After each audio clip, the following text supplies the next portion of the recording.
And that is Lewis Hamilton, and Hamilton is winning the Grand Prix. But look at the state of that Mercedes car as he crosses the line. He might get it home, but I'm staggered they didn't bring that car in to protect against that. It was only going to be a fraction behind. I don't even... For a 7th British Grand Prix victory and a record 7th British Hi, and welcome back to DDA on F1. Normally, I write these videos, I take my time, I fact check myself so I don't get murdered on social media for misinformation. I just, and then I record this like 4 hours after the race. The British anthem is playing upstairs. I'm in my studio, I'm in my basement. And the British anthem is playing upstairs, soon to be followed by the German anthem, because I need to speak in front of a camera right now. Look, like most of you, I was sitting there on lap 48, 49 and being like, yeah, this is sometimes F1 can be, a procession, and it's just, hey, the strong teams are fast and the weaker teams are slow, and budget caps are so good for this. Look, listen, congratulations to Lewis Hamilton on winning the most insane race of his career, probably the most insane finish, at least, of his career, nursing 3 tires because he didn't have a 4th tire on a car designed to go around a track with 4 tires. So look, for the Hamilton fans, congratulations. That for the Verstappen, you know what? Let me get into my points here. I have 5 points to talk about in no particular order, but I'm just gonna start and maybe leave the best ones for the end. Point number 1, congratulations to the Papaya Boys, the guys that I call the Papaya Boys. Consistent speed, good throughout the entire weekend, racing against, the Renaults, and just consistently getting into Q3, consistently finishing in the points, and consistently being aggressive. Obviously, Carlos, sorry, I'm getting text messages from all of my friends about how bonkers this race was right now. Carlos Sainz, unfortunately, had that issue with his tires, which was major foreshadowing. But had it not been for that, they would have had 2 cars high up in the points, and they may have had a 4th and 5th place, I think. So congratulations to them for being just consistent and fulfilling or maximizing the potential of that car. Fantastic work. Point number 2. I'm really mystified at the struggles that every single teammate after Danny Rick that Max Verstappen has had. The struggles that they have is just, it's a litany of things. I think the first problem with Red Bull that they have is the culture they've built of promotion and demotion. This isn't the Premier League. You have to have trust in your drivers for a full season. They may be losing you money in some ways, but that trust that a driver has to have in the team that he has, I don't feel like it's there. Pierre Gasly felt like he was racing for his life every single race, and it caused certain issues. Every issue was magnified. Every time he had a problem, it was just like, is this guy even supposed to be in an F1 car? I mean, that's an extreme statement, but you kind of get that feeling, and I know that Alex Albon has to be feeling the pressure of saying, well, if I don't perform, I'm going to be demoted. And AlphaTauri has 2 really good drivers right now, so am I going to have a seat, much longer? And I think that's definitely been some of the problems that he's been facing, is that every time he makes a mistake, he feels like, okay, well, this is the end of it for me. Now, you can leave your opinion down below about Red Bull and how you feel about Alex Albon. The issue with the crash, the incident with Magnussen, 100% Alex Albon. You don't win the race in the first lap. But maybe are you being forced to be too aggressive because you feel like you qualified poorly, your teammate is miles ahead of you, and what effect does that have on the psyche of a driver and the confidence that they have going into a race? So that's something that we're gonna have to keep monitoring for the rest of the season. Point number 3, Racing Point. Yeah, I'm still going with that. Racing Point has had they have a car. They have a very quick car. They're now lacking some execution. The balance of the car, obviously Silverstone, the entire race weekend has been difficult for every team. The degradation of the tires, the compounds not really syncing with the kind of track that Silverstone is. Was that done on purpose? Most likely. But I'm just, Racing Point is having some issues executing their, or maximizing the potential of the car. We hear this in F1 so often. Maximizing everything the car can give them. Obviously, I feel terrible for Nico Hülkenberg. He was my pick to, follow Sebastian Vettel to Ferrari. I think he showed the quality that he still has, and why I made that. And I'm gonna put a link up here for you guys to see why I thought that Nico Hülkenberg was a great fit for Ferrari, believe it or not, because I think he proved it. He showed up to the race. He showed up on Friday into a car he's never driven before and was instantly quick. He's got the experience. He's a smart driver, and he can give inputs that other drivers just can't. And I feel for him. I think it's a robbery, it's a thievery that Nico Hülkenberg doesn't have a seat in F1 right now. Is Esteban Ocon a better fit for Renault? Probably, but I don't know.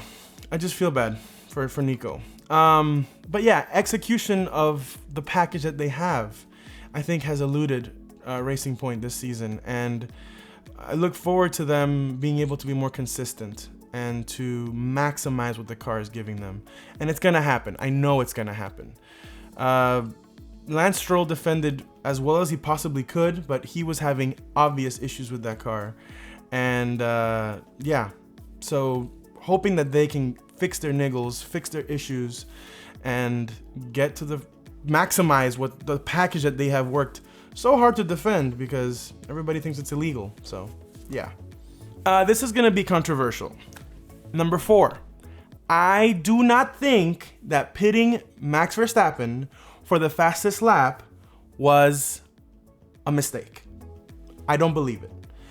I think any driver, when they see the situation unfolding in front of them, Lewis Hamilton, a 6-time world champion, is ahead of you. He's gonna nurse his car. He's gonna do what it takes to get the car home. The decision that they made to pit Max Verstappen was made with the factors in front of them. Yes, Valtteri had just had an issue, but it doesn't necessarily mean that Lewis would have had an issue. I think that the strategy call by Red Bull is, and what we see afterwards, is the benefit of hindsight. Because any driver in Max's situation would have done the same thing. Let's go get some points. Let's get more points. You never know who's going to be challenging you for pretty much 3rd place in the championship. And so maximizing the potential of getting most points, yes, that would have meant also, I can see the argument that staying out could have had that same thing, but that's just an argument that is made in hindsight. It's not an argument made in real time. All these guys are analyzing data, figuring out, all the team in the pits are analyzing data, analyzing numbers, analyzing corner speeds, analyzing temperatures. And the information that Red Bull gets from the Mercedes car is very limited. So they don't know exactly what's happening and the likelihood of things happening. Amazon popped up a graphic of the tire wear, and it's hard to say if that kind of stuff is accurate. And if you want to hear an amazing take, a brilliant video about why the AWS insights aren't always the best thing, go up here. There's a video by a guy named Chain Bear, or Person. He's a brilliant YouTuber who makes really smart videos. And so I'll link that up here, like I said, about the AWS insights. But it kind of clued us in. Those AWS insights kind of clued us in to what was going to happen. So yeah, hot take. I don't think Max Verstappen pitting was an error. I think Lewis's situation is the benefit of hindsight. He got 2nd place, and he was on good tires to finish the race and get all the points he could. And that's the responsibility of the team. So I don't think it was a mistake. Maybe you disagree. If you do, again, comment down below. Let me know what you thought of that decision. Point number 5. I I watched Friday practice number 2. I didn't watch Friday practice 1. And I saw what was happening to the cars when the really strong sun came out at the end. I don't know if you guys saw, but the cars were really struggling. Lap times were through the roof with the tire temperatures really high up. No one could lap very well. Now, the tire issues that happened today, have I ever seen a driver win a race driving the lap? I don't think so. I don't think I've ever seen a driver do that. The hard compound tire was supposed to finish the race. It's supposed to be much slower, but they were supposed to finish the race. I think that F1, I think that Formula One can be such an amazing spectacle. And today, unfortunately, through tire issues, and thankfully all the drivers were okay, but if you remember, the first real tire issue was Daniel Kvyat. He didn't know that his tire failed him. And you clearly see that as he's careening towards the wall, his right rear tire is already deflated. It wasn't his fault. The tires have been behaving very strangely the entire weekend. The operating windows being thrown off by the temperatures, the degradation being insane, the vibrations. Valtteri said on the radio, I have some vibrations. It's not from a flat spot, but it's getting worse.